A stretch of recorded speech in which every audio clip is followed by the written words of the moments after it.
Okay चलो, पारुल आ गई। सबसे मुश्किल थोड़ा सा समझना पड़ेगा बस, है ना, थोड़ा सा ध्यान से। मुश्किल ये बोल रहा हूं कि पहली बार पढ़ रहे, नया है, उसमें कुछ चीजें ऐसी हैं जो ऐसी हैं बस। तो हेडिंग डालिए। थर्ड ग्रेड में रीट में इसको जब शामिल किया, इस वाले टॉपिक को, तो कोई नहीं पढ़ा था राजस्थान में, किसी ने नहीं पढ़ा, पहली बार मैं पढ़ा रहा हूं, फर्स्ट टाइम। और इस बार सभी परीक्षाओं में साइकोलॉजी में इसमें से प्रश्न आएंगे। वो है एक्सपीरियंशियल लर्निंग। बोलिए क्या, हिंदी में क्या बोलेंगे? अनुभविक अधिगम। क्या बोलेंगे? अनुभविक अधिगम। तो लिखिए, हेडिंग डालिए, अनुभविक अधिगम।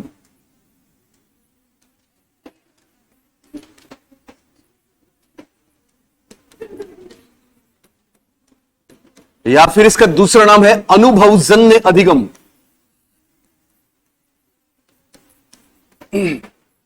अनुभवजन्य अधिगम। वैसे मैं आज मॉर्निंग में 11 बजे से कंटिन्यूअसली पढ़ा रहा हूं, मेरे को 4 घंटे पढ़ाया था आज। इंग्लिश में सबको लिखना है एक्सपीरियंशियल लर्निंग। Experiential learning.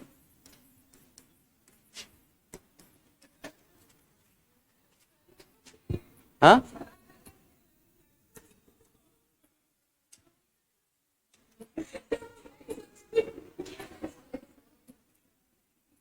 जरूरत ही नहीं है, हम तो वैसे ही हैं। सही करिए। ओके चलो, ओके बोर्ड पे आओ।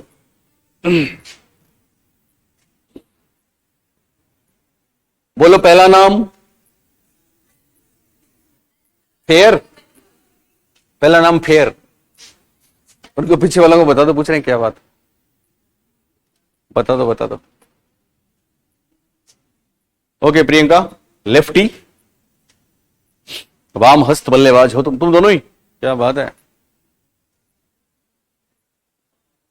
कम्युनिस्ट हो, वामपंथी। चलिए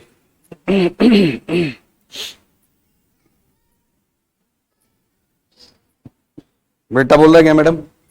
बेटा बोल रहा है। चलिए पहला नाम बोलिए अनुभविक अधिगम, दूसरा नाम बोलो अनुभवजन्य अधिगम, इंग्लिश में एक्सपीरियंशियल लर्निंग। इसमें 3 लोगों की बात करेंगे। पहला नाम होगा जॉन डीवी, बोलिए। दूसरा नाम होगा कार्ल रोजर्स, कौन? और तीसरा नाम डेविड ए कोल्ब, कौन? ओके, डेविड ए कोल्ब का मॉडल हम पढ़ेंगे जो बेहतरीन है। तो सबसे पहले लिखो पहली बात, जॉन ड्यूवी या जॉन डीवी। आप जानते हैं जॉन डीवी कौन है? कौन है? क्या दिया था इन्होंने? खेल विधि दो, प्रयोजन विधि पे इनका प्रभाव था। John Dewey learning by doing के लिए जाने जाते हैं। जॉन डीवी पहले शिक्षा शास्त्री हैं। जॉन डीवी प्रेगमेटिज्म, प्रयोजनवाद देने वाले हैं। हमारे यहां गांधी जी ने जो काम किया था बुनियादी शिक्षा में, वो जॉन डीवी ने किया है। जॉन डीवी ने लैब स्कूल बनाए। तो जॉन डीवी वो पहले इंसान थे, सुन रहे हो, जिन्होंने एक कॉन्सेप्ट दिया था, दैट वाज एक्सपीरियंशियल एजुकेशन। क्या था? एक्सपीरियंशियल एजुकेशन, अनुभविक शिक्षा। तो लिखो, जॉन डीवी ने अनुभविक, इन्होंने शब्द इस्तेमाल किया था शिक्षा। जॉन डीवी ने अनुभविक शिक्षा का संप्रत्यय यानी कॉन्सेप्ट प्रतिपादित किया। जॉन डीवी ने अनुभविक शिक्षा का संप्रत्यय, हर शब्द हर लफ्ज बहुत काम का रहेगा सुमन। जॉन डीवी ने अनुभविक शिक्षा का संप्रत्यय प्रतिपादित किया और बताया कि सीखने में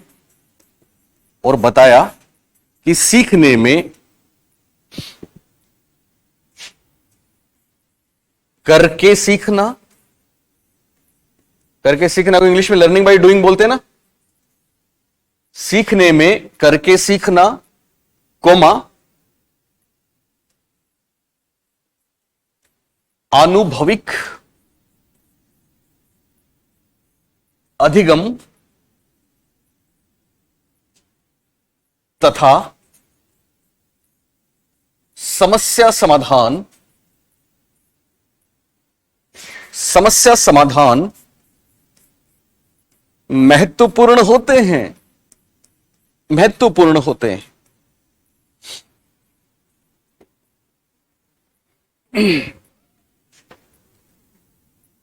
तो पहली बात कि अनुभविक अधिगम या अनुभविक शिक्षा का कॉन्सेप्ट किसने दिया? जॉन डीवी ने दिया। किसने दिया? जॉन डीवी ने। और जॉन डीवी की खास बातें हमने 3 एक साथ बताई आपको। एक तो करके सीखना, क्या? एक अनुभविक अधिगम, क्या? और एक समस्या समाधान। ओके, आप बताएं अनुभविक अधिगम क्या हो सकता है?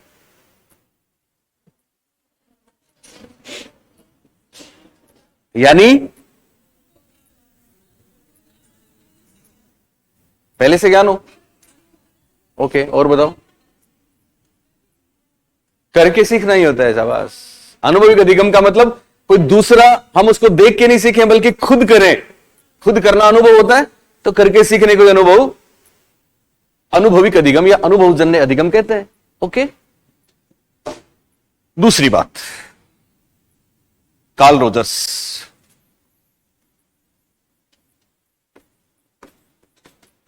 नाम सुना है कार्ल रोजर्स? यस। चलो बताओ फिर कार्ल रोजर्स कैसे साइकोलॉजिस्ट हैं? यस, मानवतावादी। Very good, very good, very good, very good, nice. मानवतावादी है, ह्यूमनिस्ट साइकोलॉजिस्ट हैं। इनके दूसरे दोस्त कौन है? अब्राहम मैस्लो हैं, शाबाश। एक्चुअली कार्ल रोजर्स अधिगम के 2 प्रकार बताते हैं। सुन रहे हो? अधिगम के सीखने के कितने प्रकार बताते हैं? 2।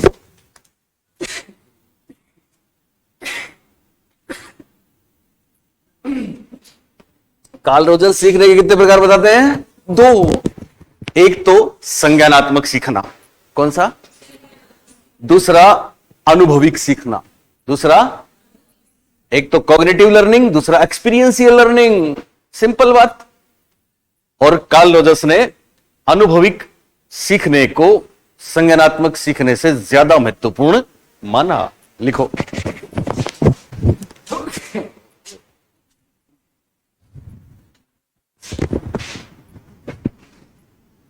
पहला दिन है इसलिए अजीब लग रहा है आपको, बाकी यहां रोज ऐसा ही होता। दूसरा है, कौन सा दिन है दूसरा? तीसरा, चंदन की टिकिया बताओ। पहला, पहला ही है। ओके, कितने खातिर करते हैं हम पहले दिन, कितना वेलकम करते हैं। ओके, और आपका भला भी होता है, पता है ना? लिखो। ऐसे एरो किया या नहीं किया? नहीं किया ना? ओके, तो लिखो कार्ल रोजर्स ने एरो कर दिया? कर दिया तो इन्होंने कर दो, काटो मत, काटा मत करो। ओके, कार्ल रोजर्स ने या इन्होंने अधिगम के 2 प्रकार बताए। 2 प्रकार बताए एक ही सेंटेंस में। संज्ञानात्मक एवं अनुभविक।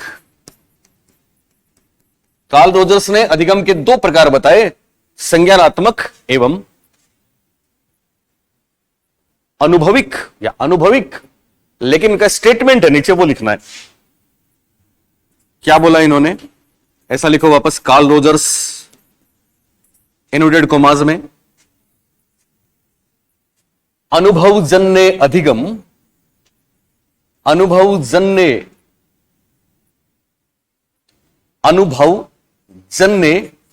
अधिगम, कोमा अर्थहीन संज्ञानात्मक अधिगम।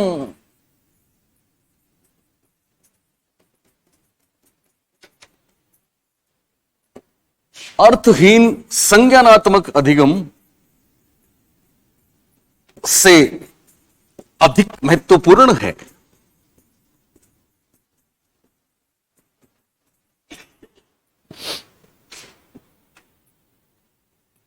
अनुभवजन्य अधिगम अर्थहीन संज्ञानात्मक अधिगम से अधिक महत्वपूर्ण है। ये बात समझ में आई आपको? क्या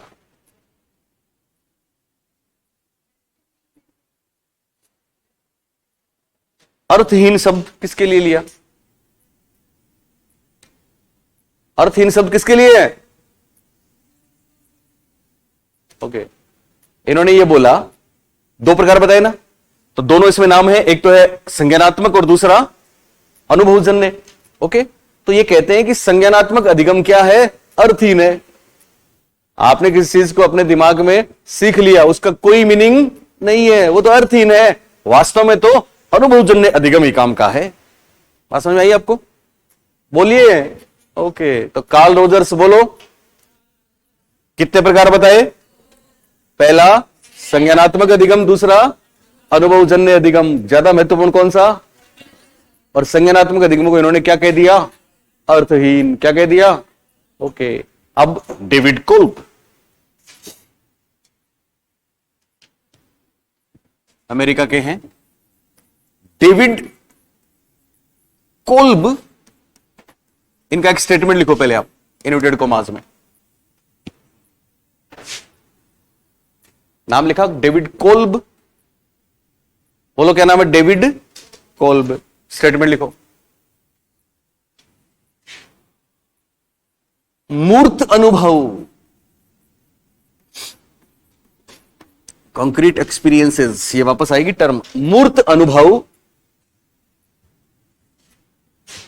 अर्थपूर्ण अधिगम, मीनिंगफुल लर्निंग। मूर्त अनुभव अर्थपूर्ण अधिगम के लिए बहुत महत्वपूर्ण है।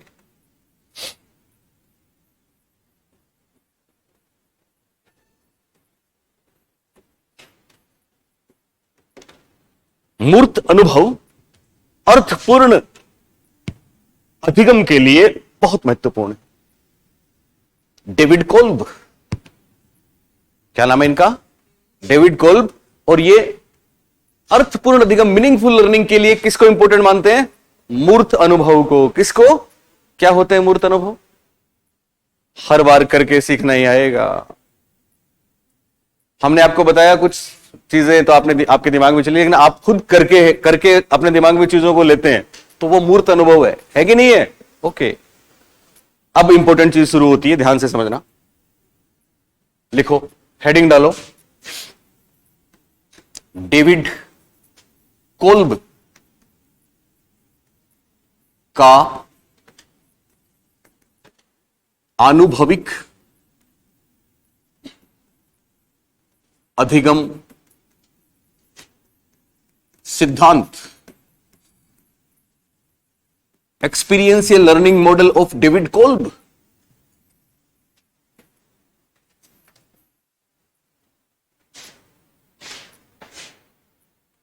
डेविड कोल्ब का अनुभविक अधिगम सिद्धांत। ओके, तो हम आपको बता दें, डेविड कोल्ब ने अपने सिद्धांत में दो चीजें दी हैं। डेविड, ऐसे तो कैसे हो गया? डेविड कोल्ब ने अपने अधिगम सिद्धांत में कितनी चीजें दी? दो। एक तो, सुन रहे हो, एक तो उन्होंने अनुभविक अधिगम साइकिल दिया है, एक्सपीरियंशियल लर्निंग साइकिल। क्या? एक्सपीरियंशियल लर्निंग साइकिल, और उसकी 4 स्टेजेस बताइए। कितने स्टेजेस? 4। यानी अनुभविक अधिगम चक्र की 4 अवस्थाएं बताई। तो एक तो इन्होंने दिया अनुभविक अधिगम चक्र। क्या चीजें दी? 2 लिख लो आप ऐसे ही डायरेक्ट, कोई स्टेटमेंट नहीं। एक तो इन्होंने दिया आनुभविक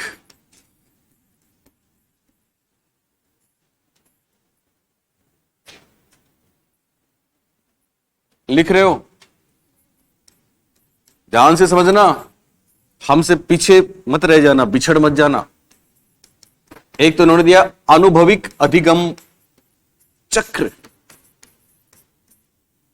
इंग्लिश में लिखना है एक्सपीरियंशियल, शॉर्ट में लिख सकते हो लर्निंग साइकिल, और इसकी इन्होंने बताई 4 अवस्थाएं, 4 स्टेजेस।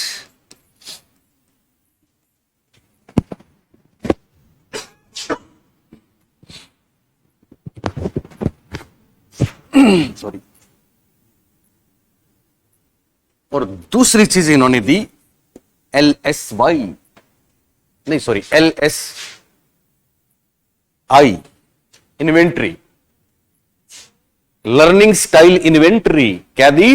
लर्निंग स्टाइल इन्वेंट्री को हिंदी में बोलेंगे, लर्निंग स्टाइल को क्या बोलते हैं? सबके स्टाइल अलग अलग, तो लर्निंग स्टाइल को बोलते हैं अधिगम, बोलो ना हिंदी वालों, अधिगम शैली। यस, कला डिफरेंट है, तो अधिगम, ओके ओके, कला कहां होती है? कला तो कोई और चीज है। शैली को कला ही बोलते हैं? नहीं, अधिगम शैली, अनुसूची, लर्निंग स्टाइल, सूची को इन्वेंट्री बोलते हैं, आविष्कारिका इन्वेंट्री। और खास बात हम आपको बता दें, इसको शॉर्ट में LSY बोलते हैं, LSY नहीं आई, बार बार मैं वाई बोल रहा हूं, LSI बोलते हैं, लर्निंग स्टाइल इन्वेंट्री। और इसकी भी 4 शैलियां हैं।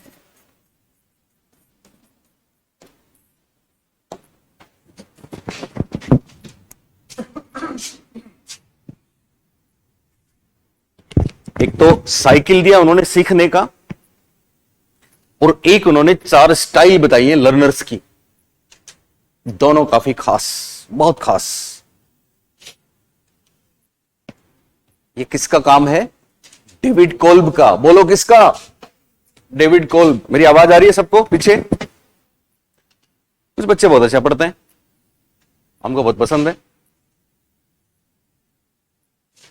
जो अच्छा पढ़ते हैं हमें अच्छा लगता है। ओके,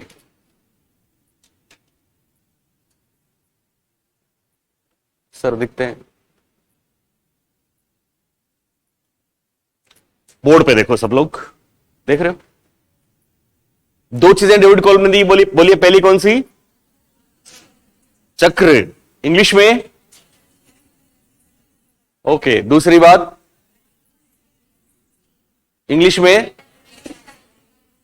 शॉर्ट में LSI। अधिगम चक्र में कितनी स्टेजेस? 4। और कितनी लर्निंग स्टाइल? 4। अब देखो बोर्ड पे, समझना। पहले हम पढ़ेंगे साइकिल, लर्निंग साइकिल इन्होंने जो दिया, बोर्ड पे देखो, बोर्ड पे उसमें ये कहते हैं कि सबसे पहले हमारे पास कोई अनुभव होगा। क्या होगा? अनुभव, उससे शुरुआत करेंगे। हालांकि किसी भी स्टेज में हम इंटर हो सकते हैं, पर चक्र पूरा करना पड़ेगा। सबसे पहले होगा अनुभव। अनुभव क्या होता है? 4 में शब्द आपको बता रहा हूं इंग्लिश के। एक शब्द है, जब भी हम कोई काम करते हैं तो हम खुद उसको फील करते हैं, तो शब्द आता है फीलिंग। कौन सा शब्द आया? फीलिंग। पहला स्टेप, हमने फील किया। फील किया मतलब छोटा सा कोई भी एग्जांपल लो। आपको हमने यहां पे ड्राइंग सिखा रहे हैं, ड्राइंग। ओके, तो एक तो हमने ड्राइंग आपको सिखाई, सब लोग देखो, आपने खूब देखा, हमने सब बता दिया, ये ऐसा होता है, ये ऐसा होता है, नाक ऐसा होता है, महिला का चित्र, खूबसूरत चेहरा, कुछ भी बनाया आपने, देखा, okay okay okay okay okay, देखा, पर उससे मजा नहीं आया। अब हम कहते हैं तुम बनाओ। अब आपने, सबके पास सीट है, स्केच है, अब आप खुद बना रहे हैं। जब आप उसको बना रहे हैं तो ये पहला काम होता है जिसको हम फीलिंग शब्द के साथ जोड़ते हैं, लेकिन उन्होंने इसके लिए एक शब्द दिया और वो शब्द दिया कॉन्क्रीट एक्सपीरियंस। क्या शब्द दिया?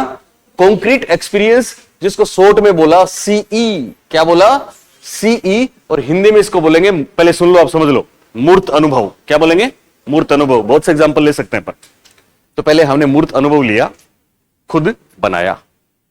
अब क्या होता है, हम कोई भी काम करो चाहे, दैट्स नॉट 100% परफेक्ट, परफेक्ट नहीं होगा, कोई कमी, कोई गलती, कोई बात आ जाएगी।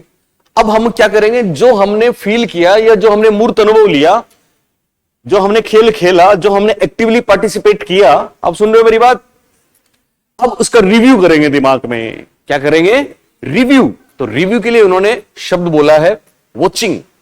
क्या करेंगे? वॉचिंग करेंगे। वॉचिंग का मतलब रिव्यू है, देखेंगे, देखना। हिंदी में भी लिखाऊंगा मैं, परीक्षा में आएगा, आता है ऐसा। वॉचिंग में क्या होता है पता है? वॉचिंग में होता है कि हम जो अब समझे हैं उसको और हमने जो वास्तव में किया है उसमें अंतर क्या है, यानी हमारी समझ में और वास्तव में हमने जो परफॉर्म किया है उसमें विसंगति क्या है, उसमें कमी क्या है, हम उसको रिव्यू कर रहे हैं, हम उसको देख रहे हैं, हम उसका ऑब्जर्वेशन कर रहे हैं। पर यह ऑब्जर्वेशन किस रूप में होगा? यह ऑब्जर्वेशन होगा, आपको पता है ना, अपनी चीजों को कोई ऑब्जर्व करे तो उसको क्या बोलते हैं? याद रखना, ये शब्द कमाल के होते हैं, रिफ्लेक्ट बोलते हैं। क्या बोलते हैं? रिफ्लेक्ट। तो 2 नंबर पे उन्होंने बताया रिफ्लेक्टिव ऑब्जर्वेशन, जिसको शॉर्ट में आरओ बोलते हैं। क्या बोलते हैं? आरओ। आरओ क्या है? आपने जो काम किया, जो फील किया, जो परफॉर्म किया, उसमें कोई कमी रह गई, उसके बारे में खुद ने जो किया, खुद के बारे में ही सोचा, उसमें आपका चिंतन भी शामिल था, जो किया, आपका डूइंग भी शामिल था, आपका फीलिंग भी शामिल था, सब कुछ शामिल था, उसको वॉचिंग किया, रिव्यू किया। फिर जो कमी रह गई, अब बेहतर हम कैसे करेंगे? अब एक नया आइडिया आपके दिमाग में आप पैदा करते हैं।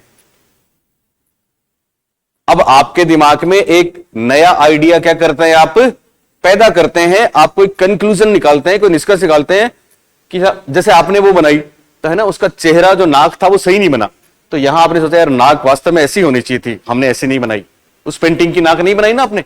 तो ये वॉचिंग है, ये रिव्यू है। फिर अब आप दिमाग में करते हैं कि नाक सही कैसे बनेगी, कैसे बनेगी? तो आपने, आपके दिमाग में कोई बस सॉल्यूशन मिलेगा आपको, उसको इन्होंने बोला एब्स्ट्रैक्ट कॉन्सेप्चुअलाइजेशन। अब ये शब्द आपको ध्यान रखने पड़ेंगे, चिंता मत करो, मैं इसका फॉर्मूला बताऊंगा। एब्स्ट्रैक्ट कॉन्सेप्चुअलाइजेशन को बोलेंगे एसी। क्या बोलेंगे? एसी। और वास्तव में इसके लिए एक शब्द आता है और वो है थिंकिंग। कौन सा शब्द है? थिंकिंग। अब आपने अपने दिमाग में एक आइडिया बना लिया कि इस बार मैं ऐसा ऐसा करूंगा, ऐसा करूंगा, आईज के पास से तो नाक सही बन जाएगा। ये आपने दिमाग में ही बनाया, अभी बनाया ना। अब 4 नंबर पे आप उसको प्लान आउट कर दोगे, 4 नंबर पे आप उसको प्रैक्टिकल कर दोगे, जिसके लिए इन्होंने शब्द बोला एक्टिव एक्सपेरिमेंटेशन, एई। क्या बोला? एक्टिव एक्सपेरिमेंटेशन, शॉर्ट में क्या बोलेंगे? एई। और इसको उन्होंने बोला डूइंग। अब हम क्या करेंगे? डूइंग करेंगे, जो सोचा उसको मूर्त रूप में उतार देंगे। तो ये साइकिल है दरअसल, जिसमें 4 स्टेज हैं। 4 स्टेज बहुत आसान रहेंगी आपके लिए। 4 शब्द याद रखना, फीलिंग, वॉचिंग, थिंकिंग, डूइंग। बोलिए, वापस बोलिए, फीलिंग, वॉचिंग, थिंकिंग, डूइंग। कोई विशेष चिंता की बात नहीं है, नहीं है ना? फीलिंग क्या है? सबसे पहले वास्तव में हम किसी काम को करते हैं, जैसे आप कोई भी एग्जांपल, क्रिकेट का मैच खेलने गए, सुन रहे हो मेरी बात? आप क्रिकेट का मैच खेलने गए और आप बहुत सोचा आपने आज ये करेंगे, खेला है कभी खो खो वो खो सब खेला है ना, क्रिकेट खेला है सोहेल? ओके। तो आप मैच खेलने गए, उस दिन बड़ा मैच आपने तरीके से खेलना था, सब कुछ किया आपने, कल मैच है इंडिया का, है ना? तो खेला, बहुत कुछ सोचा था। हम भी जब जाते थे रात को नींद नहीं आती थी, अर्ली मॉर्निंग। कभी आपको किसी स्टेज पे भाषण देना होता है तो भी रात को नींद नहीं आती, नहीं आती ना? तो पूरी तैयारी के साथ आप गए, मेंटल प्रिपरेशन पूरी है, ओके। अब आपने मैच खेला, मैच खेला आपने, फॉर एग्जांपल 20 रन बनाए आपने, 2 4 भी मारे उसमें, लेकिन फिर आप कोई गलती कर बैठे, गलती कर बैठे तो कर बैठे, स्लिप में कैच हो गए, आउट हो गए, आ गए। अब आपने जो खेला वो था ये, जो गेम था आपका वो था ये। फिर रात को जब बेड पे गए या फिर वहां से वापस कहीं भी होटल में आ गए या रुके वहां पे, तो फिर आपने किया रिफ्लेक्टिव ऑब्जर्वेशन। अपने ही कामों के बारे में आपने क्या किया, वापस रिव्यू किया, वॉचिंग किया। तो आपने क्या किया, यार वो उठती भी बॉल थी बाहर, मेरे को लग रहा था कि ये बॉल बाहर जा रही है, आउट स्विंग हो रही है, तुम लड़की, मैडम, महिला, सामने देखो, बाहर जाती बॉल से छेड़खानी क्यों करी? यानी आपने जो गलती करी यहां पे उस गलती को आप पकड़ रहे हैं, पकड़ा ना, ओके। पर टेस्ट मैच था 2 पारियों का, दूसरे दिन फिर नंबर आएगा या अगला मैच था। तो ये था आपका वॉचिंग या रिव्यू, आपने अपनी चीजों को, ये था कॉन्क्रीट एक्सपीरियंस। ये क्या था? कॉन्क्रीट एक्सपीरियंस समझते हो? मूर्त अनुभव। मूर्त अनुभव तो कोई कुछ करेगा तो ही होगा, देखने से तो नहीं होगा। यहां करा और यहां आपने जो करा उसमें जो कमी रह गई उस पे चिंतन, उस पे मतलब उसको रिव्यू किया, चिंतन नहीं बोलेंगे हम, चिंतन यहां बोलेंगे, उसको रिव्यू किया। फिर अब कल क्या करना है, अब आपने आगे से जो प्लान है वो डिसाइड किया अपने दिमाग में ही। आपके पास बैठ तो है नहीं, अभी बिस्तर में हो, आपने किया कि अब मैं अगर कोई बॉल गिर के अगर थोड़ी सी भी इधर गई तो मैं ऐसा ही करूंगा, बैठ के उसको टच नहीं करूंगा। ये प्लान किया, ये दिमाग में थिंकिंग थी। फिर दूसरे दिन गए खेलने और दूसरे दिन वैसा ही किया, सेंचुरी मार के आए, कोई उस बेखबर को उठा दो, कोई बात नहीं। तो पहली बात, 4 स्टेज हैं, पहला है सीई, दूसरा है आरओ, तीसरा है एसी, चौथा है एई। आप बहुत माहिर हो न्यूमेरिक्स बनाने में, कैसे भी करके कोई शब्द बना के या कैसे भी करके इन चारों का क्रम याद रखना, रख लोगे। बोलो पहला कौन सा? सीई, दूसरा आरओ, तीसरा एसी, चौथा एई। और वो 4 शब्द, पहला फीलिंग, दूसरा वॉचिंग, तीसरा थिंकिंग, चौथा डूइंग। चारों में क्या क्या होता है ये आपको पता है? परीक्षा दी आपने, पेपर देने गए, जब पेपर दे रहे थे वो क्या है? पेपर दे रहे थे वो क्या है? फीलिंग है, क्योंकि वो कॉन्क्रीट एक्सपीरियंस था।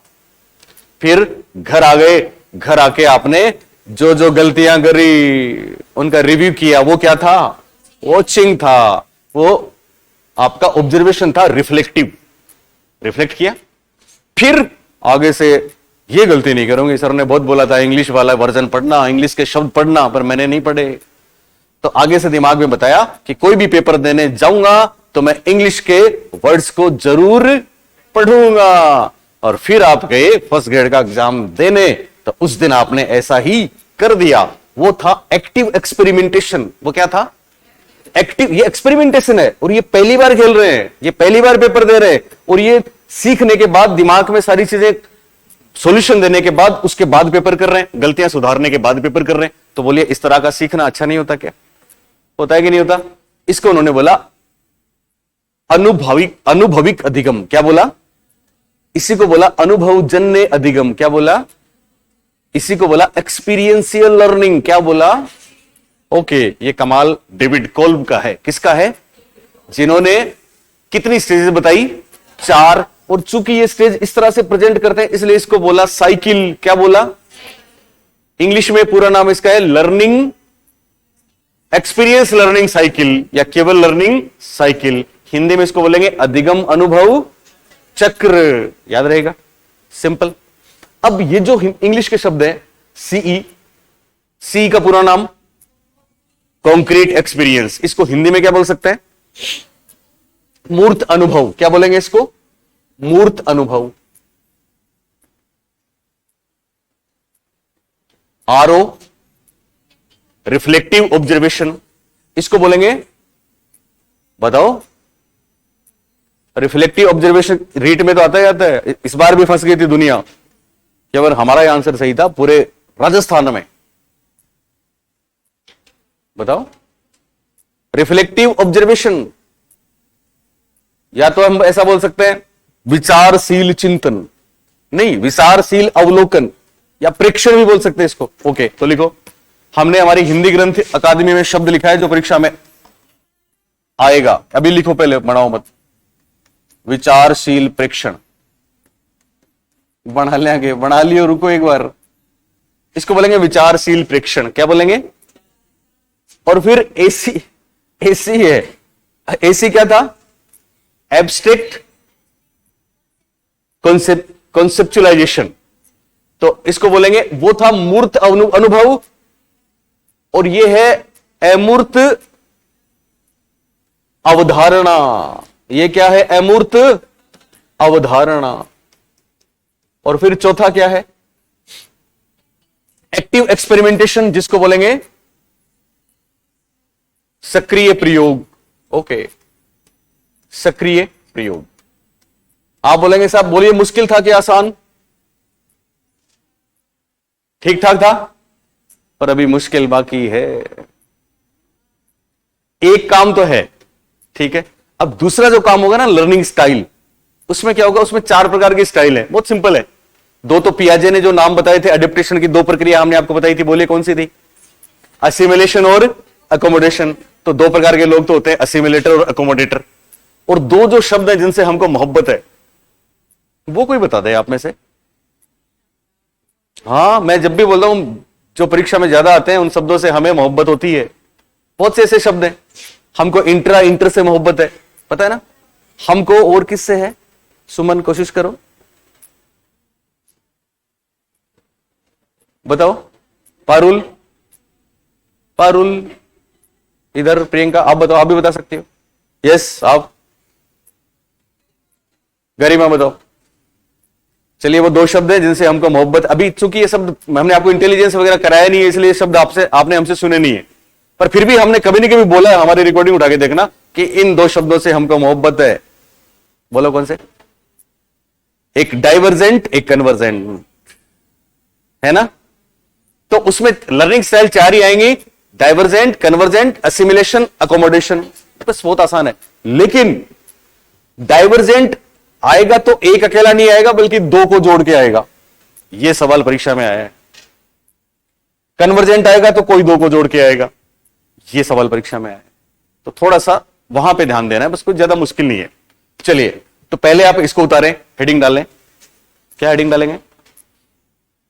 अनुभविक अधिगम चक्र। पर इंग्लिश में भी लिखना है सबको, क्योंकि आप हमारे बच्चे बन चुके हो। अनुभविक अधिगम चक्र।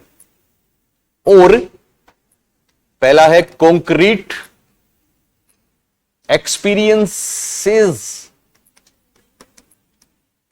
एक्सपीरियंस। दूसरा है रिफ्लेक्टिव,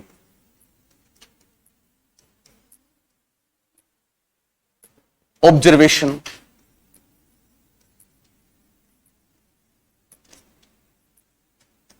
तीसरा है एब्स्ट्रैक्ट कॉन्सेप्चुलाइजेशन।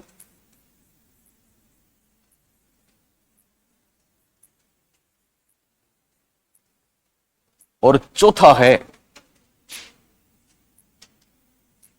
Active experimentation.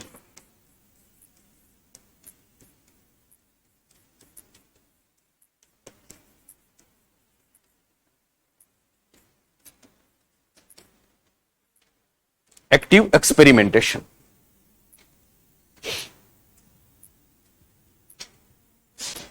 कमाल का है वैसे ये। CEROACAE 4 बार करना, उसको मंत्र की तरह पढ़ना, याद हो जाएगा। अंकिता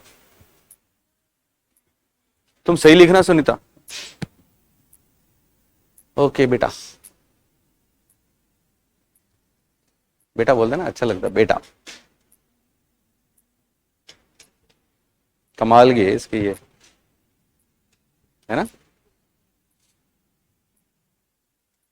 कब ली?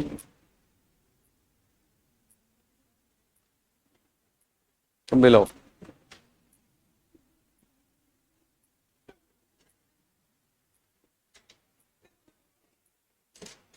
ऐसे ही है ना।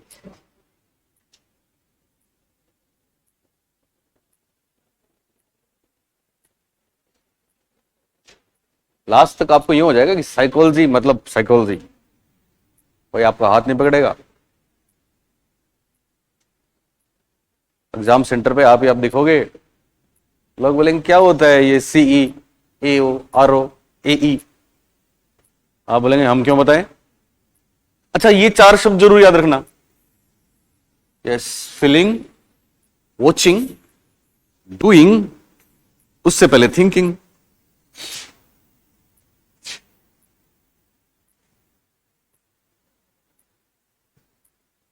इसका है फीलिंग। गड़बड़ नहीं हो जाए कहीं।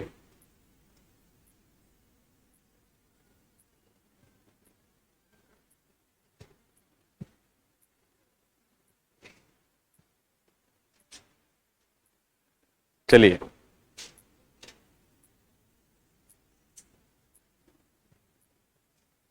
इंग्लिश हिंदी कुछ छोड़ना नहीं है, कुछ छूटे ना।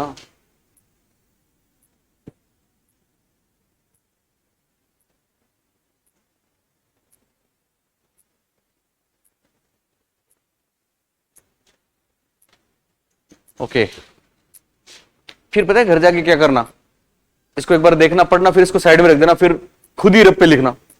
एक बार लिखोगे तो सुमन की तरह याद हो जाएगा, हो जाएगा ना। कोई गलती रहेगी तो फिर वापस देख लेना, फिर दोबारा लिख लेना, 2 बार लिख लोगे तो हो जाएगा, हो जाएगा।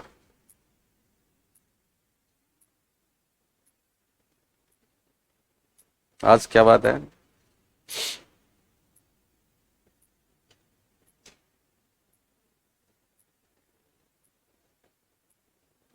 चलिए लिखा सबने, फिर अगली बात बता दूं, लिखो जल्दी लिखो। CE concrete experience, RO reflective observation, AC abstract conceptualisation, AE active experimentation. सक्रिय प्रयोग इसका है हिंदी में।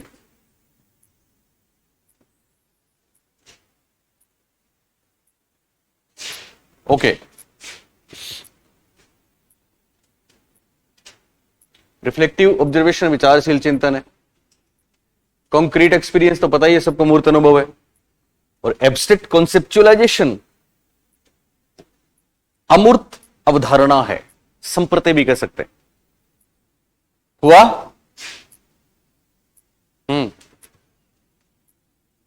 ओके, हुआ पीछे सोहेल। चलिए अगली बात बता दूं, 2 मिनट की है और बहुत खास है।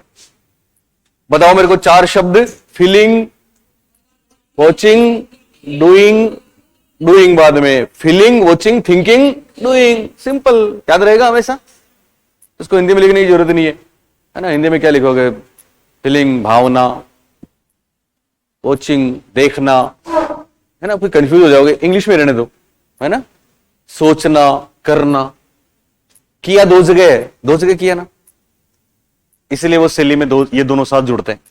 ओके, अब शॉर्ट में बोलिए। पहला है सीई, दूसरा आरओ, तीसरा एसी, चौथा ए। सिंपल।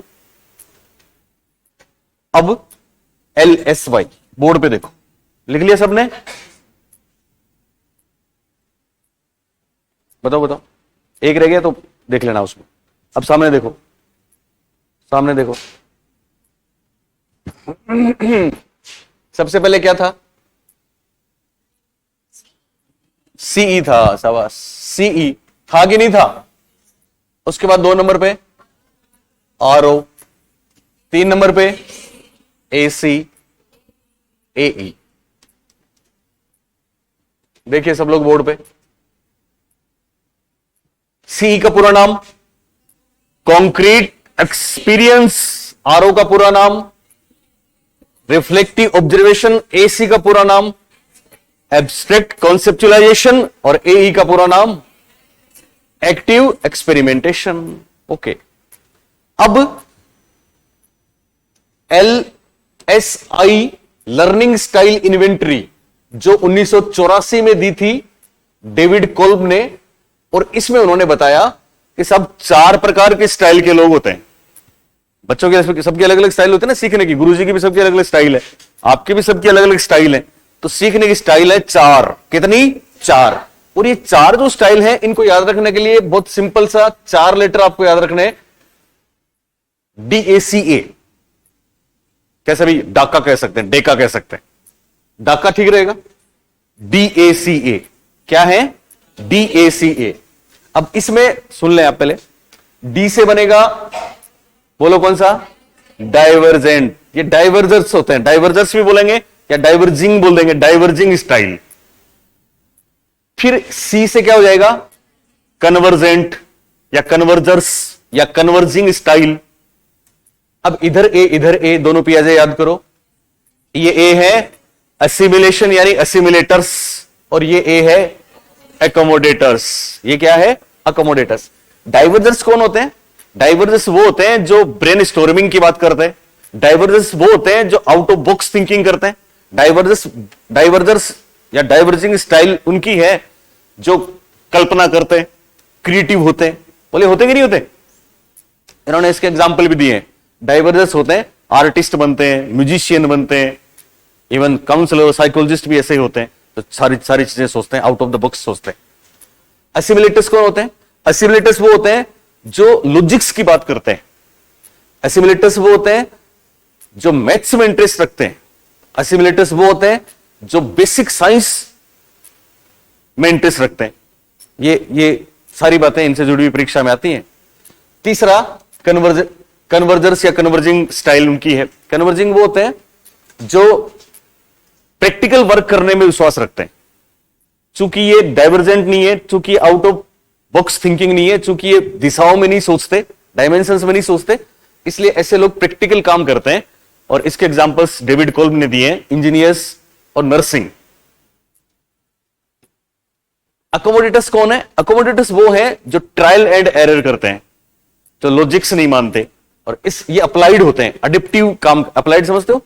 जैसे टीचर, ठीक है, शिक्षक, या फिर उन्होंने जो एग्जांपल दिए हम उन्हीं को बोलेंगे, वो आते हैं आपके इसमें। ये इंपॉर्टेंट नहीं है, मतलब है इंपॉर्टेंट, पर ये ज्यादा मुश्किल पैदा नहीं करेगा। मुश्किल पैदा करेगी दूसरी बात, ये मैं आपको बताऊंगा अभी। दूसरी बात क्या है, मतलब नेक्स्ट क्लास में, वो सुने आप। उन्होंने कहा कि डाइवर्जर्स वो होते हैं, ये बात परीक्षा में आई है, क्या करें, दोनों प्रश्न ऐसे ही आए हैं, सीटेट में आया था और इसमें आया था। कि डाइवर्जर्स वो होते हैं जिनमें एक से ज्यादा स्टेज होती है, 2 स्टेज होती है। इनमें भी 2 स्टेज होती है, इनमें भी 2 स्टेज होती है, इनमें भी 2 स्टेज होती है। अब डाइवर्जर्स में 2 स्टेज कौन सी होती है? तो डाइवर्जर्स में उन्होंने बोला सीई और आरओ दोनों होती हैं। ये बात ध्यान रखनी पड़ेगी, ये सबसे मुश्किल फेज है इसका। डाइवर्जर्स वो है, अपसारी लोग वो हैं जिनमें कॉन्क्रीट एक्सपीरियंस भी होते हैं और अपनी बात को रिफ्लेक्टिव ऑब्जर्वेशन भी करते हैं, प्रेक्षण भी करते हैं। इसी तरह से असिमुलेटर्स कौन होते हैं? असिमुलेटर्स वो होते हैं, ये सीक्वेंस हमने बनाई है, वो इसलिए बनाई है ताकि आपको याद रहे। ये वो होते हैं जिनमें दूसरी ओर आरओ और एसी होते हैं, ये रिफ्लेक्टिव ऑब्जर्वर भी होते हैं, और साथ में ये एब्स्ट्रैक्ट कंसेप्चुअलाइजेशन भी करते हैं, नए आइडियाज भी लाते हैं। और इसी तरह से कन्वर्जर कौन होते हैं? कन्वर्जर वो होते हैं जिनमें एसी के बाद यस एसी भी होता है और साथ में ए भी हो रहे, वाह यार ए भी होता है। और फाइनली ये वो होते हैं जिनमें ए भी होता है और प्लस सीई भी होता है। बोलिए ये बात आपको याद रखनी है, रख लोगे? कुछ भी कर लोगे, टॉप आना है ना। इसको आसान बनाने के लिए एक काम है, चिंता की बात नहीं है। ये DAC, ये 4 लेटर तो आपको याद रहेंगे, और चारों से हम डी से डाइवर्जर बना देंगे, ए से असिमुलेटर बना देंगे, सी से कन्वर्जर बना देंगे, और ए से अकोमोडेटर बना देंगे। असिमुलेशन अकोमोडेशन तो दोनों ए है, लेकिन पहले असिमुलेशन ही आता है, इसलिए कोई चिंता की बात नहीं है। यहां देखो, इनको आप नंबर दे देंगे, 1 नंबर, 2 नंबर, 3 नंबर और 4 नंबर।